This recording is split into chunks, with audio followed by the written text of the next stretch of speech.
Именно этот пустырь, по предварительным данным, остается самым пустым пустырем в мире. У меня есть все, мне не нужно ничего, заявляет новый владелец, пожелавший остаться инкогнито. К другим новостям. В северной части Финляндии зафиксирована массовая миграция всего живого куда угодно, лишь бы подальше от северной части Финляндии. Почему животные и люди уезжают оттуда, а главное, почему приезжают туда в первую очередь, разбирался Александр Никитин. Небольшой городок Муонio в северной части финской Лапландии. Еще бы он был большим, ведь сейчас здесь минус 30. И речь не только о температуре, но и о численности местного населения. В этом суровом краю люди и животные издревле жили бок о бок, помогая друг другу.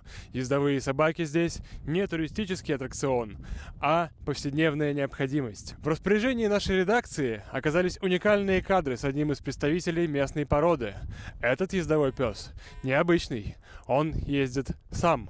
На чем же он ездит? На других собаках? Нет.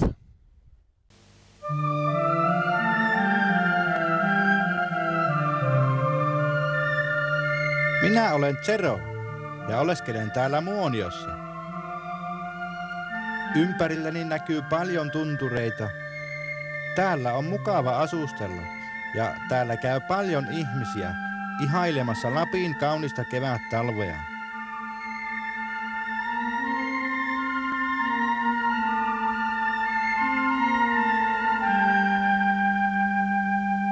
Onhan täällä paljon muutakin katseltavaa.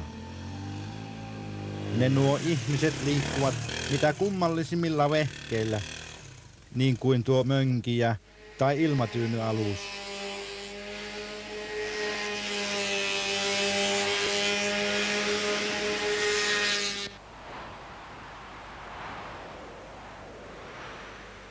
Mitähän jos minä kokeilisin tällä moottorikelkalla?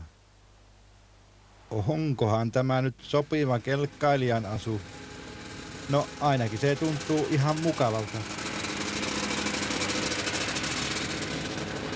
Mitähän se tuo Petteri ajattelee, kun minä tässä köröttelen? Niin, se tuo Petteri on minun paras kaverini. Huhhuh. Pitää tässä vähän huilata. No, tämä kyyti tuntuu paljon rauhallisemmalta ja on hiljaisempi kuin tuo moottorikelkka. Saisinkohan tuon Petterin innostumaan? Taidanpa lähteä kysymään. Olisihan se paljon kivempi kahdestaan touhuta. Eihän tuo taida Petteri innostua, jospa komentaisin vähän. Suostuihan se Petteri lopultakin. Jospa tuo isäntä valjastaisi Petterin, niin päästäisiin tässä köröttelemään. Tässä sitä nyt ajellaan leppoisasti, eikä taida Petterilläkään olla sen kummempaa kiirettä mihinkään. Ja mitäpä sitä suotta hoppuilemaan. Ehtiihän tässä vähemmälläkin. Jos käy täällä Muoniossa päin, niin tulehan vilkaisemaan minua ja Petteriä. Ajellaan vaikka yhdessä ja katsellaan Lapin kaunista luontoa.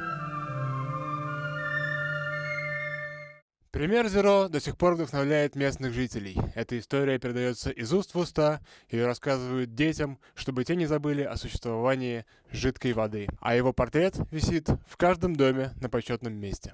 Hold on, sir, hold on! Let the doctor really quick, sir. So, are you just trying to leave Muonio, just like this famous dog named Zero did? What? No, never heard of it before.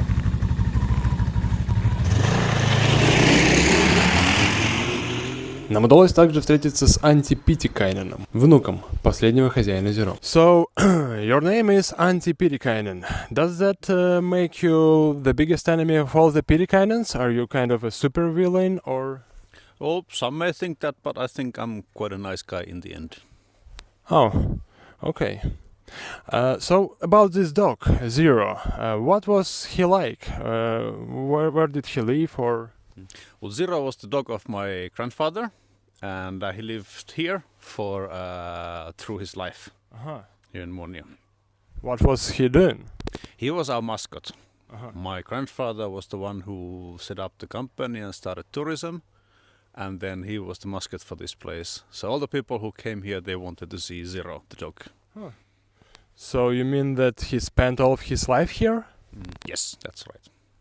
No, I believe that's not correct. I mean, I saw the video on the internet. So this dog actually left Muonio with a reindeer named Yos. Do you want me to send you a link? I can.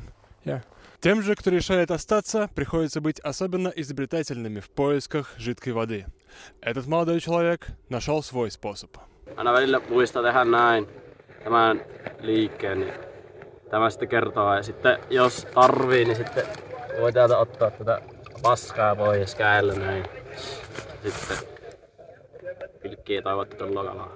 Niihin niin laittaa mato, sitten tuossa mormuska, ne on niin hyviä pystypilkkiä kun mietitään, niin toilla saa sitten, ne pyytää aika hyvin harria tätä tulla, niin sinne vaan pilkkireikään ja sitten pilkkimään. Ja tuolla kairalla, mikä tuossa on, niin siinä on tämä reikä tehty. Sitten meillä on täällä niinku tällaisia niinku feikkimatoja, mutta ne niinku... So, where do you think Zero is now? Have you heard anything from him since he left? Well, Zero is a dog, and the video was shot maybe 30 years ago, so he's not around anymore. What do you mean? Well, he left. He's not here anymore. Oh, okay. Thank you very much. Thank you. Где бы ни оказался сейчас Зеро, он наверняка все так же дымит трубкой где-нибудь на бережку в компании своего друга Йоса.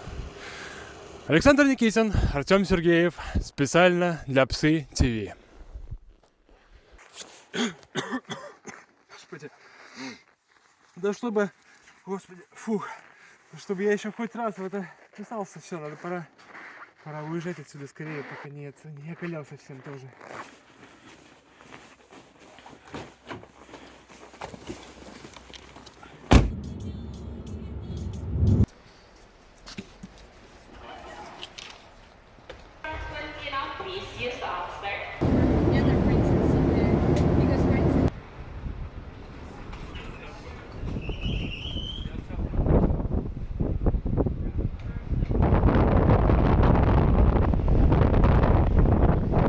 О нет. What's the use trying?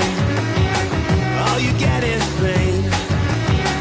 When I wanted sunshine, I got rain. And then I saw her face.